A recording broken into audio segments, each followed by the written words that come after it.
প্রখর রোদ উঠেছে ৬-৭ দিন টানা বর্ষণের পর বা বর্ষার পর। ক্যামেরার লেন্স, গোপ্রো ক্যামেরা, মাইক্রোফোনের কেবল, ক্যানন ক্যামেরার যে সমস্ত কেবল, লেন্স ক্যাপ বা বিভিন্ন কেবল, মেমোরি কার্ড, এই যে লেন্সগুলো, হ্যাঁ, তারপর ক্যামেরার কাভার, এগুলো সব রোদ্রে শুকানো হচ্ছে। সেই সঙ্গে ওই যে বাইক কাদার মধ্যে ভরপুর হয়ে গিয়েছিল বর্ষা চালানোর, একটু কষ্ট করে ধুইলাম, অনেকক্ষণ ধরে ধুইলাম বাইকটা। তো একই সঙ্গে আরও একটা বিষয় আছে এখানে, মানে সবগুলোর সঙ্গে কানেক্টেড, যে রোদ ছাড়া জীবন বড় অসহায় হয়ে গেছে আমার। হ্যাঁ, এই হচ্ছে অডিসি শ্যাম্পু। এই শ্যাম্পুটাও বেশ কয়েকদিন থেকে আমি মাথায় মাখছি, মেখে রৌদ্রে বসে থাকতে হচ্ছে কিছুক্ষণ করে।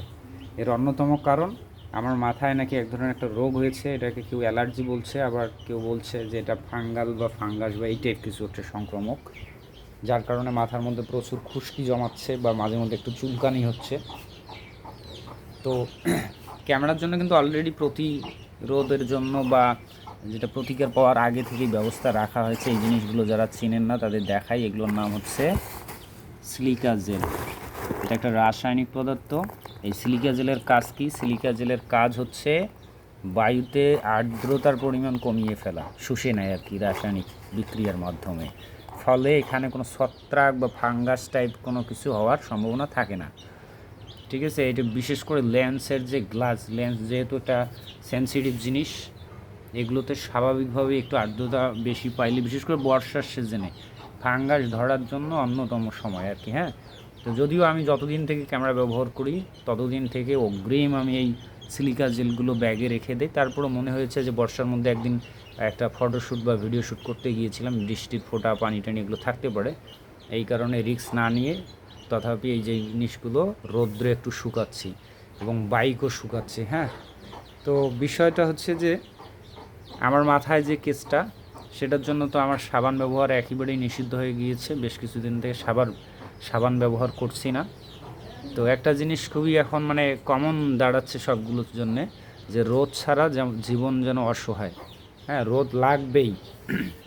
তো আমরা যারা ফ্রিল্যান্সার আছি, বেশিরভাগ সময় দেখা যায়, ফ্রিল্যান্সার না আরও অনেকেই আছেন, যে বেশিরভাগ সময় ঠান্ডায় বা ছায়াযুক্ত জায়গায় কাজ করি।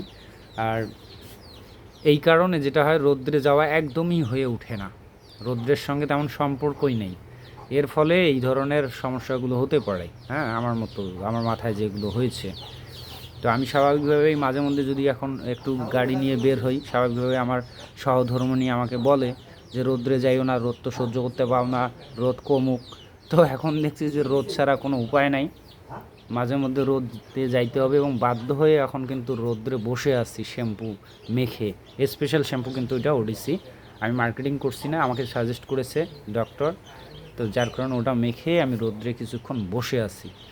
তো যাই হোক, ভালো থাকবেন সবাই। আর আমার এই মাথার রোগের জন্য আমার অভিজ্ঞতা থেকে যেগুলো শেয়ার করব, যে অবশ্যই মাঝে মধ্যে একটু রোদ্রে যাওয়া উচিত, আর চুল ছোটো করে ফেলা উচিত। ঠিক আছে, এবং চুলের মধ্যে ক্ষারযুক্ত বা মাথায় ক্ষারযুক্ত সাবান যাতে পরিহার করা হয়, ওই ধরনের সাবান বা শ্যাম্পু ব্যবহার করা উচিত যাতে কম ক্ষার আছে। ঠিক আছে, আমি অতিমাত্রায় সাবান ব্যবহার করতাম, এই কারণে এই ঘটনাটা ঘটতে পারে বলে মনে হচ্ছে। আর সেই সঙ্গে ছায়া একটু থাকি অল টাইম, রোদ্রে যাই না। আর যদি কোনো স্পেশালিস্ট থাকেন, মাঝে মধ্যে আমাকে একটু পরামর্শ দিতে পারেন কমেন্ট করে, যে আমার এই মাথার জন্য কী ট্রিটমেন্ট করা যেতে পারে, বেটার কী সলিউশন হতে পারে। তো অগ্রিম ধন্যবাদ জানিয়ে শেষ করছি। Tata, bye bye.